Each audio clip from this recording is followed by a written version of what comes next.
नमस्कार विद्यार्थी मित्रों, एजुकेशन अड्डा बाई पवन सर में आपका स्वागत है। आज हम इस वीडियो में कक्षा 12 अर्थशास्त्र विषय पाठ 1 स्वाध्याय के विस्तार पूर्वक प्रश्नों की चर्चा करेंगे। ठीक है, तो इसके पहले के वीडियो में मैंने आपको वैकल्पिक प्रश्न उत्तर, एक एक वाक्य के प्रश्न उत्तर तथा संक्षिप्त प्रश्न उत्तर और मुद्दासार प्रश्न उत्तर स्वाध्याय के अनुसार आप तक पहुंचाए हैं। ठीक है, आप साइट पर जाकर देख सकते हैं, लिंक पर जाकर देख सकते हैं। आज पाठ 1 का स्वाध्याय के विस्तार पूर्वक प्रश्न उत्तर की चर्चा करेंगे। तो इस स्वाध्याय में पहला प्रश्न है, आकृति के प्रकार सविस्तार समझाइए। आकृति के प्रकार सविस्तार समझाइए। तो विद्यार्थी मित्रों, आपकी किताब में आकृति के कुल 6 प्रकार दिए हुए हैं। तो सामान्य रूप से उपयोग में आने वाली आकृति के अनेक प्रकार हैं, परंतु मुख्य रूप से समय आधारित रेखाकृति और स्तंभ आकृति, वृत्तांश आकृति की चर्चा की गई है। ऐसे तो 6 प्रकार हैं, लेकिन मुख्य रूप से कितनी है? 3। नंबर 1 समय आधारित रेखाकृति, नंबर 2 स्तंभ आकृति, नंबर 3 वृत्तांश आकृति की चर्चा की गई है। अब यहाँ पर हम आकृति के प्रकार देखेंगे। तो आप देख पा रहे हैं, नंबर 1 चित्राकृति, नंबर 2 छुटपुट बिंदुओं वाली आकृति, नंबर 3 समय आधारित रेखाकृति, नंबर 4 वृत्त आकृति, नंबर 5 वृत्तांश आकृति और नंबर 6 स्तंभ आकृति। इस प्रकार से यहाँ पे आकृति के 6 प्रकार दिए हुए हैं। लेकिन क्या अब हमें 6 के 6 पढ़ने हैं? नहीं, जैसे कि मैंने आपको ऊपर बताया कि हमें कौन कौन से पढ़ने हैं? 3। ठीक है, कौन सा? समय आधारित, स्तंभ और वृत्तांश। तो सबसे पहला आ गया समय आधारित रेखाकृति। रेखा आकृति सामान्य रूप से 2 चलों के बीच के संबंध की रेखा और उसके ढाल को दर्शाती है। ये परिभाषा है। रेखा आकृति अर्थात क्या? 1 नंबर में पूछा जाए, रेखा आकृति अर्थात क्या? परिभाषा लिखकर उसके उदाहरण लिखो। तो 2 नंबर में पूछा जाए। तो इस तरह से रेखा आकृति सामान्य रूप से 2 चलों के बीच के संबंध की रेखा और उसके ढाल को दर्शाती है। जैसे मांग रेखा और पूर्ति रेखा 11th में आप पढ़कर आए हो। मैं आपको बता दूं, आप अगर नोट्स बनाना चाहते हैं तो आप इसमें से आराम से देखकर लिख भी सकते हैं। इतना स्पष्ट और साफ दिखाई दे रहा है, बढ़िया स्वच्छ अक्षरों में है। अगला पॉइंट है इसी में, रेखा आकृति में स्वतंत्र चल x अक्ष पर, परतंत्र चल y अक्ष पर दर्शाया जाता है। अर्थशास्त्र में रेखा आकृति द्वारा विविध वर्षों में आबादी की संख्या मतलब जनसंख्या, मुद्रास्फीति की दर मतलब भाव वृद्धि, किसी भी वस्तु की कीमत बढ़ना, साक्षरता की दर इत्यादि देखने को मिलता है। दूसरा पॉइंट है स्तंभ आकृति। अब आप यहाँ पर देख पा रहे हैं कि स्तंभ आकृति की अगर हम बात करें तो देखिए, दूसरा पॉइंट है स्तंभ आकृति। स्तंभ आकृति किसी एक चल के मूल्य के विविध विभागों के बीच का वितरण दर्शाता है। ये उसकी अर्थ है, परिभाषा है। स्तंभ आकृति किसे कहते हैं? तो स्तंभ आकृति किसी एक चल के मूल्य की विविध विभागों के बीच का क्या दर्शाता है? वितरण दर्शाता है। जैसे कि विविध स्थान, अलग अलग समय पर देश में साक्षरता का अनुपात, अलग अलग स्थान पर, अलग अलग देश में या अलग अलग समय पर क्या होता है? साक्षरता का अनुपात अलग है।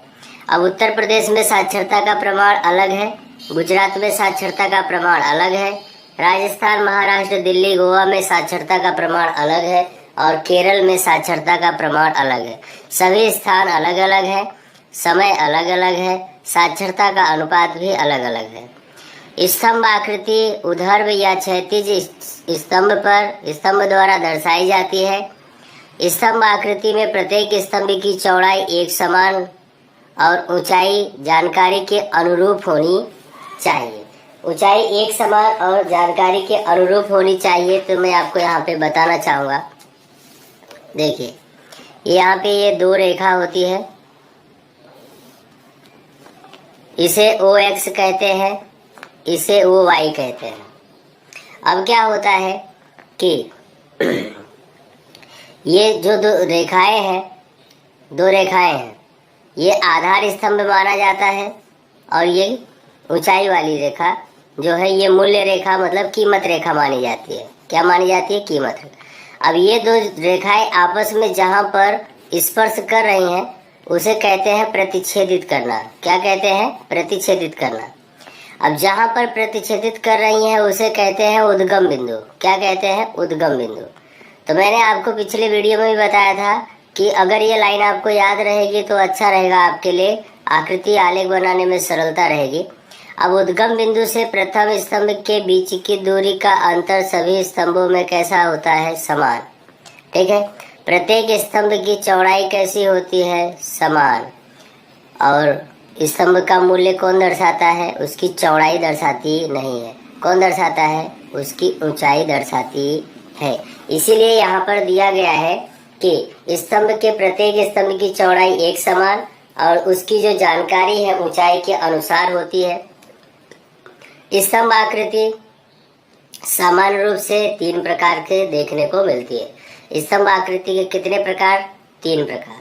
ठीक है। मोस्ट आईएमपी क्वेश्चन अब इस पैराग्राफ में से क्वेश्चन बना और जो परीक्षा में पूछा जाता है स्तंभ आकृति के सामान्य रूप से स्तंभ आकृति के कितने प्रकार हैं? तो 3। नंबर 1 सरल स्तंभ आकृति, नंबर 2 पास पास की स्तंभ आकृति, नंबर 3 विभाजित स्तंभ आकृति। मैं आपको यहाँ पे लिख कर बताता हूँ। देखिए यहाँ पर दिया हुआ है कि स्तंभ आकृति के प्रकार बताइए। ये प्रश्न देखिए पूरा अलग हो गया। ठीक है। तो इसमें 3 प्रकार दिए हैं, 1, 2 और 3। दूसरा पहला क्या आएगा? स्तंभाकृति। दूसरा क्या आएगा? पास पास की स्तंभाकृति। और जो तीसरा है वो है विभाजित स्तंभ आकृति। विभाजित तीनों आकृतियां स्तंभ स्वरूप में बनेंगी। इस तरह से तीनों आकृतियां क्या होंगी? इस तरह से स्तंभ स्वरूप में बनेंगी। चलिए तो पहले की जानकारी प्राप्त करते हैं। यहाँ पर सरल स्तंभ आकृति। सरल स्तंभ आकृति किसी एक आधार जैसे कि सरल स्तंभ आकृति किसी एक आधार जैसे कि प्रदेश, समय काल और वस्तु के लिए किसी मूल्य को दर्शाता है। क्या करता है? किसी मूल्य को दर्शाता है। पास पास की स्तंभ आकृति दी हुई है तो विविध स्थानों, समय और वस्तु के लिए एक से अधिक चलों की जानकारी देने के लिए पास पास की स्तंभ आकृति बनाई जाती है। कौन सी आकृति बनाई जाती है? पास पास की स्तंभ आकृति बनाई जाती है। जैसे कि यहाँ पर उदाहरण दिया हुआ है, समय काल एक आधार है, साक्षरता एक चल है तथा स्त्री और पुरुष के 2 वर्ग बटे हुए हैं। तो इस स्त्री और पुरुष के 2 वर्ग के आधार पर हम स्तंभ आकृति बनाएंगे। तो विविध समय काल में स्त्रियों और पुरुषों में साक्षरता का अनुपात देखने को मिलता है। अब अलग अलग समय काल में, अलग अलग वर्षों में। ठीक है। देखने के लिए पास पास की स्तंभ आकृति बनाई जाती, क्योंकि यहाँ पर स्त्री और पुरुष 2 व्यक्तियों की बात हो रही है, इसके लिए पास पास की स्तंभ आकृति बनेगी। अगर खाली स्त्री की बात होती तो साधारण मतलब सरल स्तंभ बनता, या खाली पुरुष की बात होती तो भी सरल स्तंभ बनता। लेकिन यहाँ पर दोनों की बात हो रही है, स्त्री और पुरुष की, तो पास पास की आकृति बनती है। तो आकृति को आकर्षक बनाने के लिए वर्ग के स्तंभ को अलग अलग रंग अथवा शेड में दर्शाया जाता है। जब पास पास की आकृति बनेगी, अब पास पास की आकृति किस प्रकार से बनेगी मैं आपको वो भी बता दूं। अब जो पास पास की आकृति है वो कुछ इस तरह से यहाँ पर खींच दिया गया। 2 स्तंभ क्या होते हैं? एक दूसरे के साथ जुड़े होते हैं। 2 स्तंभ क्या होते हैं? एक दूसरे के साथ जुड़े होते हैं। अब इसी में एक स्त्री हो गया, एक पुरुष हो गया, एक स्त्री हो गया, एक पुरुष हो गया, तो ये क्या हो गया? पास पास के स्तंभ आकृति इस तरह से बनते हैं। ठीक है। अब इसी के अंदर क्या होगा? हम कोई डिजाइन दे दें, मान लो कि जैसे ये वाला भाग है तो हमने इसको इस तरह से डिजाइन दे दिया, तो अब ये क्या हुआ? शेड तैयार होगा। क्योंकि कलर भरने में क्या हो जाता है? टाइम ज़्यादा बिगड़ता है। क्या होता है? टाइम ज़्यादा बिगड़ता और पेज भी खराब होने की संभावना ज़्यादा रहती, इसलिए हम ज़्यादातर शेड बना देते हैं। ठीक है, और देखने में अच्छा लगता है, संकेत स्पष्टीकरण भी हो जाता है कि ये स्त्री है और ये पुरुष है। तीसरा पॉइंट है यहाँ पर विभाजित स्तंभ आकृति। जब स्तंभ आकृति के प्रत्येक स्तंभ का मूल्य एक से अधिक उप विभागों में वितरण किया जाए तब विभाजित स्तंभ आकृति बनाई जाती है। अब यहाँ पर देखो स्तंभ आकृति की परिभाषा दे दी गई। अगर आपको पूछा जाता है कि स्तंभ आकृति किसे कहते हैं तो आप आराम से लिख सकते हैं। फिर से देखते हैं, जब स्तंभ आकृति के प्रत्येक स्तंभ का मूल्य एक से अधिक उप विभागों में वितरण किया जाए तब विभाजित स्तंभ आकृति बनाई जाती है। अब विभाजित स्तंभ आकृति कैसे बनाई जाती है? यहाँ पर इस तरह से दो रेखा खींचा जाएगा, यहाँ पर एक स्तंभ पूरा बनेगा, उसका दूसरा भाग बाजू में बनेगा। अब इसके जो भी खंड होते हैं, देखिए विभाजन हो गया, क्या हो गया? विभाजन हो गया। इसमें 3 खंड हुए, इसमें 4 हुए। ये जो विभाजन हुआ इसे विभाजित स्तंभ आकृति कहते हैं। स्तंभ के स्वरूप में खड़ा है, यहाँ पर आधार है, उसके खंड कर दिए गए, इस तरह से इसे स्तंभ विभाजित स्तंभ आकृति कहते हैं। स्तंभ के उप विभागों को अलग अलग रंगों अथवा शेड से आकर्षित किया जाता है और उस पर अंक दर्शाए जाते हैं। अब देखिए यहाँ पर जैसे कि अभी मैंने थोड़ी देर पहले आपको बताया था, उसी तरीके से ये जो भाग है अगर इसे हम इस तरह से क्या कर दें, अलग अलग रंग या अलग अलग शेड में दर्शा देते हैं, तो जो भी है वह क्या हो जाएगा, इसमें अंतर देखने को मिलेगा।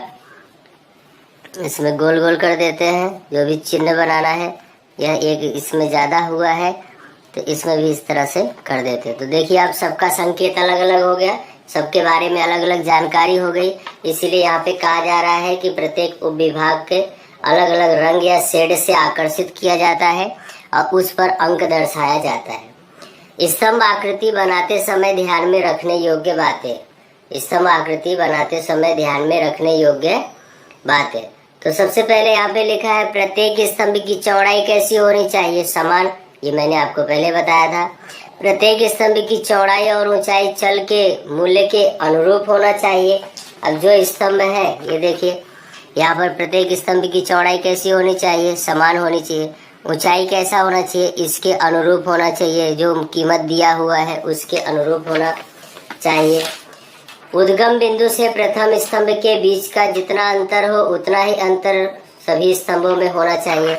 मैंने आपको पहले भी बताया है, ये उद्गम बिंदु है। उद्गम बिंदु से प्रथम स्तंभ के बीच की दूरी का अंतर सभी स्तंभों में समान होना चाहिए।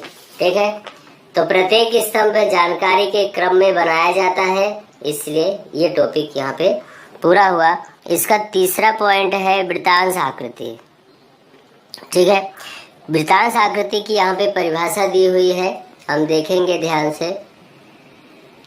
कुल जानकारी के उप विभागों को वृत्त के अंश के अनुपात में जब दर्शाया जाता है तो कुल जानकारी के उप विभागों को वृत्त के अंश के अनुपात में जब दर्शाया जाता है तो उस आकृति को वृत्तांश आकृति कहते हैं। क्या कहते हैं? वृत्तांश आकृति कहते हैं।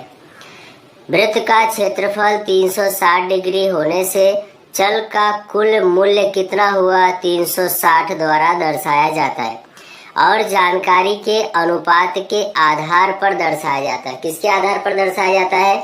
जानकारी के अनुपात के आधार पर दर्शाया जाता है। वृत्तांश अर्थात वृत्त का अंश। वृत्तांश अर्थात वृत्त का अंश। वृत्तांश अर्थात संबंधित मूल्य बटे में कुल मूल्य गुणे में 360, इसका सूत्र है। वृत्तांश आकृति बनाते समय ध्यान में रखने योग्य बातें कौन कौन सी है, तो ये भी एक मोस्ट एमपी प्रश्न है, बोर्ड में पूछा जाता है। वृत्त का कुल क्षेत्रफल 360 डिग्री का है। जानकारी के सभी मूल्य के आधार पर वृत्तांश ज्ञात किया जाता है। जो भी जानकारी दी हो अंकों में होती है, उसके आधार पर यहाँ पर वृत्तांश ज्ञात किया जाता है। और सभी विभागों के वृत्तांशों का योग कितना होता है? 360 होना चाहिए। दो समयावधि या दो प्रदेशों की तुलना के लिए कुल मूल्य के आधार पर वृत्त बनाकर दो वृत्तांश आकृति क्रम में आसपास में बनाना चाहिए। क्या करना चाहिए? आसपास में बनाना चाहिए। अपने जब आकृति सीखेंगे, ये पाठ पूरा होगा तो आकृति चलाऊंगा, तब उसमें ये सब जानकारी आपको मिलेगी। तो ये स्वाध्याय का एक प्रश्न अभी पूरा हुआ है, दूसरा प्रश्न अभी बाकी है। चलिए हम दूसरे प्रश्न की तरफ आगे बढ़ते हैं। चलिए आगे देखते हैं। दूसरा क्वेश्चन क्या है कि अर्थशास्त्र के अध्ययन में टेक्नोलॉजी का उपयोग के बारे में समझाइए। ठीक है, प्रस्तावना सबसे पहले देखेंगे कि आधुनिक युग में, मतलब जो आधुनिक टेक्नोलॉजी का युग है उसे माना जाता है। हम अपने दैनिक जीवन में अधिक से अधिक टेक्नोलॉजी का उपयोग करने लगे हैं। ठीक है, ज़्यादा से ज़्यादा हम यंत्रों का उपयोग कर रहे हैं एक दूसरे के साथ संपर्क में रहने, सिनेमा की टिकट बुक करवाने, गीत सुनने, ड्राइविंग करते समय रास्ता जानने के लिए, ज्ञात करने इत्यादि के लिए हम किसका उपयोग कर रहे हैं? टेक्नोलॉजी का उपयोग कर रहे हैं। तो इसलिए अर्थशास्त्र के अध्ययन में सामान्य रूप से उपयोग में आने वाली टेक्नोलॉजी की जानकारी निम्न प्रकार से दी गई है और जिसकी आज हम चर्चा करने जा रहे हैं। तो पहला यहाँ पर दिया हुआ है कंप्यूटर टेक्नोलॉजी। क्या दिया हुआ है? Computer technology. इसलिए मैं आपको अधिक जानकारी के लिए यहाँ पे बताना चाहता हूँ कि टेक्नोलॉजी के उपयोग में जो है अध्ययन, अर्थशास्त्र के अध्ययन में टेक्नोलॉजी के उपयोग जो दिए हैं वो 3 दिए हैं। नंबर 1 दिया हुआ है कंप्यूटर टेक्नोलॉजी। क्या दिया है? Computer technology. नंबर 2 दिया है इंटरनेट टेक्नोलॉजी। क्या दिया है? Internet technology. और नंबर 3 दिया है सीडी डेटा। क्या दिया है? Number 3 CD data. अब इनके अंदर भी पॉइंट्स दिए हुए हैं। बड़ा क्वेश्चन है, 5 नंबर का क्वेश्चन है, बोर्ड के अंदर मोस्ट आईएमपी है। इसके अंदर कुछ ना कुछ जरूर पूछा जाता है। अब बड़ा क्वेश्चन भी 5 नंबर में पूछा जा सकता है, अथवा कंप्यूटर टेक्नोलॉजी खाली भी पूछा जा सकता है, और इंटरनेट भी पूछा जा सकता है, अथवा सीडी डेटा भी पूछा जा सकता है। तो आप लोग ध्यान से पूरे प्रश्न को देखें, सुने और समझें। चलिए सबसे पहले हम देख रहे हैं कंप्यूटर टेक्नोलॉजी। क्या देख रहे हैं? Computer technology. कंप्यूटर शब्द से आज के युग में कोई भी व्यक्ति अनजान नहीं है। किसी न किसी रूप से कंप्यूटर का उपयोग सभी करते हैं। अर्थशास्त्र के अध्ययन में कंप्यूटर का उपयोग विविध प्रकार से किया जाता है। नंबर 1, इसके अंदर भी कितने पॉइंट दिए हुए हैं? 5, जिसमें से पहला पॉइंट दिया हुआ है प्रेजेंटेशन तैयार करने के लिए। क्या? प्रेजेंटेशन तैयार करने के लिए। तो प्रेजेंटेशन तैयार करने के अंदर दिया हुआ है अर्थशास्त्र के सिद्धांत या अटपटी सांख्यिकी जानकारी को पावर पॉइंट प्रेजेंटेशन द्वारा खूब सरलता से समझा सकते हैं। किसके द्वारा? पावर पॉइंट प्रेजेंटेशन के द्वारा। जैसे कि अंदाज पत्र को समझाने के लिए अंदाज पत्र का अर्थ, अंदाज पत्र के विभाग और अंदाज पत्र की अलग अलग 3 प्रकार की स्लाइड बनाकर हम उसे समझा सकते हैं। कितने प्रकार की स्लाइड बना सकते हैं? 3 प्रकार की। अब वो जो 3 प्रकार की स्लाइडें हैं उसमें क्या दर्शाया जाता है, हम थोड़ी उसकी भी चर्चा करते हैं। चलिए तो हम तीनों स्लाइडों के बारे में यहाँ पर जानकारी प्राप्त करेंगे। पहली स्लाइड जो है क्या है? अंदाज पत्र का अर्थ इसमें देखेंगे और उसके खाते के बारे में समझते हैं। अंदाज पत्र का अर्थ और उसके खाते के बारे में। जो दूसरी स्लाइड दी हुई है उसमें क्या दिया हुआ है कि अंदाज पत्र के खातों की जानकारी दिया है। क्या दिया है? अंदाज पत्र के जो खाते हैं, खातों की जानकारी दी गई है। क्या दी गई है? जानकारी दी गई है। और जो तीसरा अंदाज पत्र है, तीसरी स्लाइड बनेगी, उसमें अपने देश में, मतलब जो देश है वो देश का पूरा अंदाज पत्र इसमें दर्शाया जाता है। तो इस तरह से 3 स्लाइड जो बनती है, उन तीनों स्लाइडों में ये 3 जानकारी हमें देखने को मिलती है। अगला पॉइंट है एक्सेल वर्कशीट।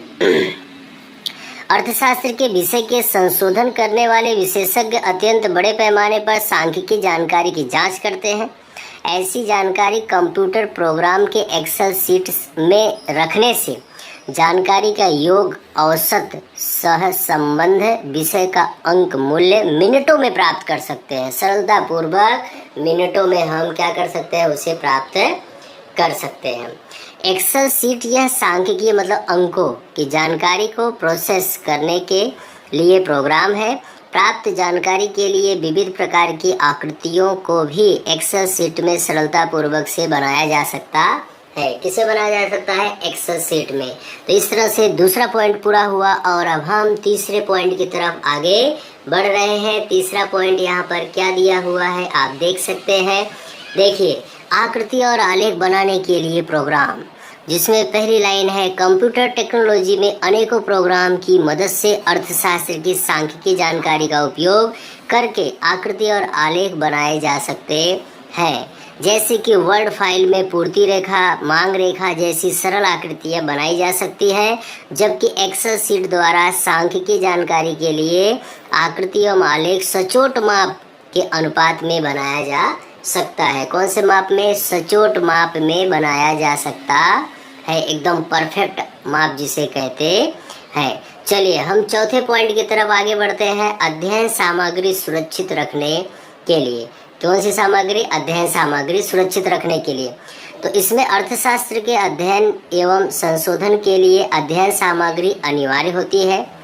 इस प्रकार के सामग्री को नोटबुक या किताबों में सुरक्षित रखने के लिए स्थान, देखभाल आवश्यक होता है, क्योंकि नमी, दीमक, कीड़े मकोड़े इत्यादि से नुकसान होने का भय रहता है, डर रहता है, बना रहता है। परंतु कंप्यूटर के हार्ड डिस्क या पेन ड्राइव में रखकर कहीं पर भी कभी भी हम उसका उपयोग कर सकते हैं। तो इसके अलावा ऐसी जानकारी ईमेल में सुरक्षित करके दुनिया के किसी भी कोने में रहकर उसका उपयोग किया जा सकता है। कहीं पर भी हम चले जाएं तो भी हम उसका उपयोग कर सकते हैं। अगला पांचवा पॉइंट है अन्य साधन। अन्य साधन में आप देख सकते हैं कि सांख्यिकी मतलब संख्या में अग्रिम प्रोग्राम जैसे कि SPSS, फिर है साजम, eView, SAS इत्यादि को अन्य प्रोग्राम में गिनती होती है। ऐसे प्रोग्राम बाजार में खूब ऊंची कीमत पर मिलते हैं और इस प्रकार के साधन संशोधन करने वाली जो संस्थाएं हैं उसे खरीदकर उसका क्या करती हैं? उपयोग करती हैं। परंतु कुछ सॉफ्टवेयर बिना मूल्य इंटरनेट पर से प्राप्त किए जा सकते हैं, जैसे कि यहाँ पर क्या दिया है? ग्रेटल, ठीक है, PSPPR इत्यादि। आज के युग में कंप्यूटर के अधिकांश कार्य टैबलेट या मोबाइल फ़ोन द्वारा होते हैं और उसे हम वहाँ से प्राप्त भी कर सकते हैं। तो इस तरह से विद्यार्थी मित्रों आपका एक पॉइंट पूरा हुआ, कंप्यूटर टेक्नोलॉजी। अब हम देखेंगे आगे क्या? Internet technology. क्या देखेंगे? Internet technology. आप देख सकते हैं इंटरनेट टेक्नोलॉजी में भी बहुत सारे पॉइंट दिए हुए हैं। मैं आपको यहाँ पर बताना चाहूँगा इंटरनेट टेक्नोलॉजी में कितने पॉइंट दिए हुए हैं। तो आपको मैं बता दूं कि देख सकते हैं इंटरनेट टेक्नोलॉजी में 6 पॉइंट दिए। कितने? 1, 2, 3, 4, 5 और 6। 6 कौन कौन से हैं मैं ये भी आपको बताना चाहूँगा। यहाँ पर आप देखेंगे ट्यूटोरियल। क्या है? पहला ट्यूटोरियल, पहला पॉइंट, ठीक है। दूसरा पॉइंट है तत्काल शिक्षा या जानकारी। क्या है? तत्काल शिक्षा या जानकारी। तीसरा पॉइंट क्या है? आप अंदाज़ा लगा सकते हैं, आपको अगर पता है आप अंदाज़ा लगा सकते हैं तो बता सकते हैं। पढ़ने योग्य सामग्री, पढ़ने योग्य सामग्री। चौथा पॉइंट है विविध। क्या? विविध, विविध जानकारी प्राप्त करना, विविध जानकारी प्राप्त करना। पांचवा है अन्य जानकारी, अन्य जानकारी प्राप्त करना। और लास्ट और अंतिम छठा है सांख्यिकीय, सांख्यिकीय जानकारी। क्या है? सांख्यिकीय जानकारी। तो ये 6 पॉइंट हम यहाँ पे इंटरनेट टेक्नोलॉजी के बारे में जानेंगे। चलिए, पहला दिया हुआ है ट्यूटोरियल। कुछ वेबसाइटों पर अपने विषय के पावर पॉइंट प्रेजेंटेशन, पढ़ने लायक सामग्री इत्यादि ओपन एक्सेस लिंक में रखी जाती है और ऐसी सामग्री को पढ़ने पर ट्यूटोरियल जैसा, एक क्लासरूम जैसा अनुभव होता है।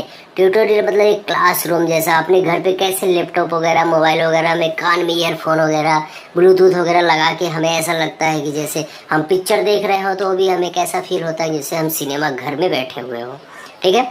दूसरा पॉइंट है तत्काल शिक्षा या जानकारी। कुछ संस्थाओं के विशेषज्ञों के भाषण के वीडियो ओपन एक्सेस लिंक पर रखे जाते हैं। कहाँ रखे जाते हैं? ओपन एक्सेस लिंक पर रखे जाते हैं। और कई बार ऐसी वेबसाइट द्वारा हमें वर्गखंड जैसा पढ़ने एवं सीखने का अनुभव होता है, क्योंकि हम दूर दराज होते हैं। अभी जल्दी ही कोरोना बीता है, ऑनलाइन एजुकेशन सब जगह चल रहा था। लोग अपने घर पे ही, बच्चे अपने घर पे ही बैठ के पढ़ाई करते थे। ठीक है। और जो शिक्षक गण है ये स्कूल के अंदर, कॉलेज के अंदर, वहाँ से या घर से बच्चों को पढ़ाया करते थे। यहाँ पर देखेंगे हम वर्गखंड जैसा अनुभव करते हैं। अर्थशास्त्र या अन्य विषयों के प्रवाह, विश्वविख्यात विश्वविद्यालय के विशेषज्ञों के व्याख्यान भी हम उस पे से उपलब्ध है और उसकी जानकारी प्राप्त कर सकते हैं। तीसरा पॉइंट है पढ़ने योग्य सामग्री। इंटरनेट पर असंख्य पुस्तकें, पत्रिकाएं, लेख मुफ्त में पढ़ने के लिए मिलती हैं। इसके अतिरिक्त उस विषय के निष्णातों के लेख, जर्नल इत्यादि भी हमें प्राप्त होते हैं। हमें उसकी जानकारी भी क्या होती है? मिलती है। तो इस सामग्री को ई बुक या ई जर्नल के नाम से भी जानते हैं। किसके नाम से? ई बुक या ई जर्नल के नाम से भी जानते हैं। अगला चौथा पॉइंट है विविध जानकारी प्राप्त करना। इंटरनेट पर सर्च करके अर्थशास्त्र में डिग्री देने वाली कॉलेज तथा यूनिवर्सिटियों की जानकारी प्राप्त कर सकते हैं। इसके अतिरिक्त किसी भी विषय से संबंधित जानकारी सर्च करके प्राप्त कर सकते हैं। बस इतना थोड़ा सा ही लिखना है। अगला पांचवा पॉइंट है अन्य जानकारी प्राप्त करना। अन्य जानकारी में क्या है? इंटरनेट पर सर्च करके रेफरेंस बुक प्राप्त किया जा सकता है। अर्थशास्त्रियों के द्वारा व्याख्यान प्राप्त किया जा सकता है। ऐसे बहुत सारे उदाहरण हमें देखने को मिलते हैं। लास्ट पॉइंट है इंटरनेट टेक्नोलॉजी का सांख्यिकीय जानकारी। कौन सी जानकारी है? सांख्यिकीय जानकारी। तो देखिए, सांख्यिकीय जानकारी में दिया हुआ अर्थशास्त्र में मुख्य जानकारी के साथ साथ गौण जानकारी भी देखने को मिलती है, जैसे कि सरकार के बजट की जानकारी, बैंकिंग जानकारी, कृषि उत्पादन संबंधित जानकारी, गरीबी, बेकारी, आयात निर्यात का कद, उसके बारे में इत्यादि जानकारी मिलती है। इन सभी जानकारी के लिए विश्वसनीय अधिकृत स्रोत इंटरनेट पर उपलब्ध हैं। जैसे कि बैंकिंग के जानकारी के लिए हमें आरबीआई के वेबसाइट पर, भारत के अंदाजपत्र संबंधित जानकारी वित्त मंत्रालय के वेबसाइट पर, और कुछ जानकारी राष्ट्रीय और अंतर्राष्ट्रीय स्तर पर काम करने वाली संस्थाओं की वेबसाइट पर से प्राप्त की जा सकती है। यहाँ पर देख सकते हैं CSO, NSSO, WHO, UNO, CMIE इत्यादि के बारे में। तो विद्यार्थी मित्रों, इन सब का पूरा नाम आपको इस मैसेज में, लिंक में आपको जो है टेक्स्ट मैसेज के तौर पर डालना है। इसका पूरा नाम क्या है, तभी पता चलेगा आपकी तैयारी कैसी चल रही है, कितनी अच्छी, कितनी मजबूत, कितनी कड़कदार चल रही है। चलो ठीक है। इस प्रश्न का तीसरा पॉइंट है CD डेटा। ठीक है, क्या है CD डेटा? तो देखते हैं इसके बारे में है। हम अधिकृत संस्थाएं अर्थतंत्र में संबंधित सांख्यिकीय जानकारी की CD बनाकर विक्रय करती हैं, जिसका उपयोग संशोधन संस्थाएं उच्च अभ्यास के लिए करती हैं। भारत में राष्ट्रीय आय की गणना की CD मिलती है, जनगणना के आंकड़ों की CD मिलती है, उद्योगों के सर्वे की CD मिलती है, NSSO की CD मिलती है। अर्थतंत्र की तमाम जानकारी के लिए CD उस मंत्रालय की सांख्यिकीय विभागों में से प्राप्त हो सकती है। तो विद्यार्थी मित्रों, इसी के साथ पहला पार्ट आज पूरा हुआ। स्वाध्याय के सारे प्रश्न उत्तर मैंने आप तक पहुंचा दिए हैं। आप वीडियो देखकर स्वाध्याय के सारे प्रश्न उत्तर अच्छी तरह से तैयार कर सकते हैं और परीक्षा के लिए आपको बेस्ट ऑफ लक। धन्यवाद।